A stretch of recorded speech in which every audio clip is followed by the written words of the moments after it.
best way to get better at programming is to practice. And in this example, what we're going to do is use augmented operators and incremented operators in order to do some shortcuts for basic math. As always, this file is available for download in a link provided below, or you can type it in yourself. We'll give you just a couple of seconds to go get this file, and then we'll get started.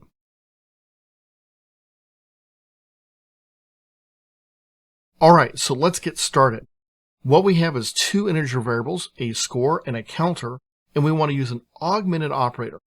Now we use augmented operators anytime we want to change an existing variable. So for example, I have score and I want to add 7 to it. I can say plus equals 7. This is essentially saying score equals score plus 7. But by saying plus equals, I don't have to write the score. And this is a huge improvement in speed. It's faster and easier to write. And as you get used to writing this, it's very easy to identify. No one's just around going, oh, what does this mean? This is an easy process to use. In fact, this augmented operator works with not just plus, minus, multiplication, division, and even modulus all work in this augmented format. The only rule is you have to modify your existing variable. What you choose to modify it by is by whatever's on the other side. It can be a literal, in this case like 7, or it could be another variable if you wanted. To modify counter, we're going to use the increment operator. And C++ gives us an increment and a decrement. And what it is just counter plus plus. So this is even faster than the augmented operator. Augmented operator will work, you could say plus equals 1, but the plus plus increment operator or the minus minus decrement operator is faster to type and easily recognizable by anyone who programs in C and C++. In fact, if you haven't noticed, C++ means that it is the next iteration of C, and that's how it got its name. So now we can come in here, copy these, and print out these lines of code real quick, and now I'm going to run this.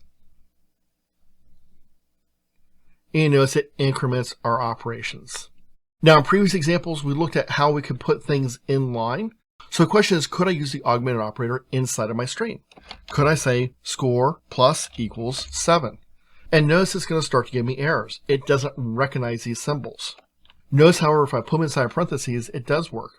If I come here to counter and say counter plus plus, notice it does not give an error. So the increment and decrement operator work inside of my string. However, if I go and run this, we should see that score is now 17, and we do, but the value of counter is still 2. It didn't go up to 3 like we expected. So why is that? Well, it has to do with when the increment operator gets run. So I'm going to come over here and copy just the value of the counter and display that one more time. If we look and run this, you notice that the third time it displays, we now see 3. The increment operator occurs last. This is one of those order of operations. So it prints out the value and then it increments. That's why it doesn't show up right away. There is a solution. C and C++ allow you to say plus plus in the variable. When we do that and run it now, you notice that it goes and does it first. Once again, all about the order of operations. Modify the value, then send it to the string. This is something that's a little bit tricky. It's why I don't recommend using incrementers and decrementers inside of other functions.